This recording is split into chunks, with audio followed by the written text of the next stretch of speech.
যে নির্মম ইতিহাস বাংলাদেশে রচিত হয়েছে, এর বিচার যদি হতে হয় তাহলে জুলাই যে সনদ এইটার বাস্তবায়ন লাগবে, আইনি ভিত্তি লাগবে। আমাদেরকে আরেকটা যুদ্ধ করতে হবে। কি যুদ্ধ করতে হবে? দুর্নীতির বিরুদ্ধে যুদ্ধ করতে হবে। এই সনদ কার্যকরী হওয়ার সবচেয়ে মাধ্যম হচ্ছে এই গণভোট। অতএব এটা তো বাস্তব। এখন হচ্ছে অনেকে অনেক কথা বলবেন, কিন্তু আসলে নিরপেক্ষভাবে আমরা যদি এটা বিশ্লেষণ করি তাহলে দেখা যাবে একটি ফেয়ার নির্বাচনের জন্য এবং যত হত্যা হয়েছে, যে নির্মম ইতিহাস বাংলাদেশে রচিত হয়েছে, এর বিচার যদি হতে হয় তাহলে জুলাই যে সনদ এইটার বাস্তবায়ন লাগবে, আইনি ভিত্তি লাগবে। সাউথ টাউনে হোক আপনার স্বপ্নের আবাসন, শতভাগ রেডি প্লট, সাথে সাথেই সাফ কাবলা রেজিস্ট্রি।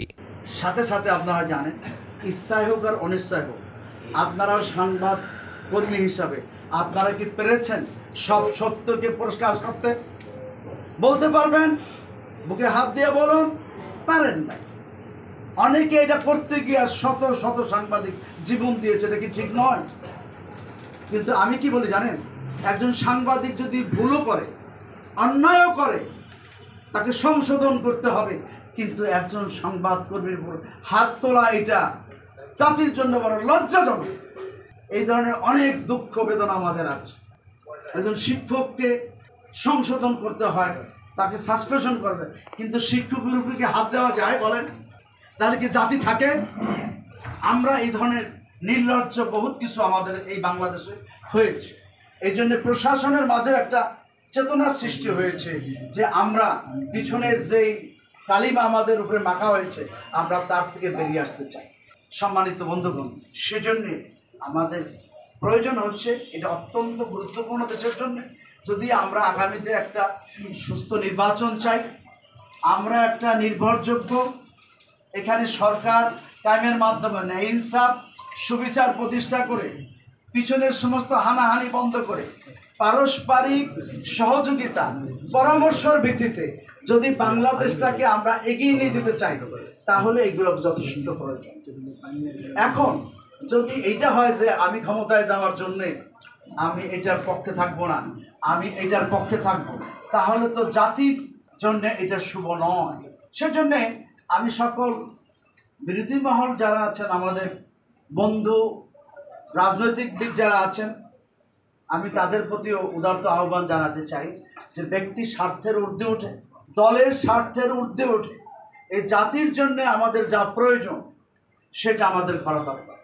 মানুষের জন্যে যা আমাদের জন্য কল্যাণকর সেটা আমাদের করা দরকার। সেই ক্ষেত্রে আমার লস হয়, কোনো সমস্যা নেই, এটা করতে হবে। এই জন্য এই বিষয়গুলোকে সামনে রেখেই বাংলাদেশ জামাত ইসলামী এই ধরনের সিদ্ধান্ত নিয়েছেন। আসুন, আমি আপনাদের কাছে সবিনয় অনুরোধ জানাতে চাই, বিশেষ করে যেহেতু আপনারা আমরা শিবচরে, আমাদের জাতীয় পর্যায়ের ভাবনার চেয়ে আমাদের ভাবতে হবে শিবচর নিয়ে। জাতীয় পর্যায়ে ভাববে আমার জাতীয় নেতৃবৃন্দ।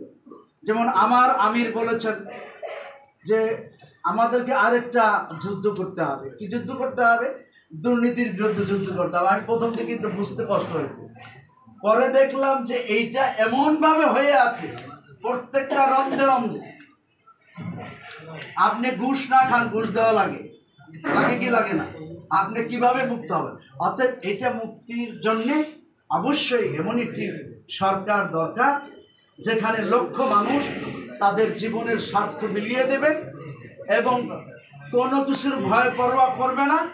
এইভাবে যদি কাজ করে তাহলে একটু সময়ের ব্যবধানে সকল রাজনৈতিক দল, আমি মনে করি যদি এই ধরনের বাংলাদেশ জামাত ইসলামের নেতৃত্বে আগামী দিন সরকার কায়েম হয়, পরবর্তী সময় অন্যান্য রাজনৈতিক দল যারা আছে তারাও তাদের পজিটিভ ভূমিকা এবং কর্মসূচি গ্রহণ করে যারা রাজনৈতিকভাবে খাদেম হবে, ঠিক তাদেরকেই সামনে পেশ করার জন্য চেষ্টা করবেন।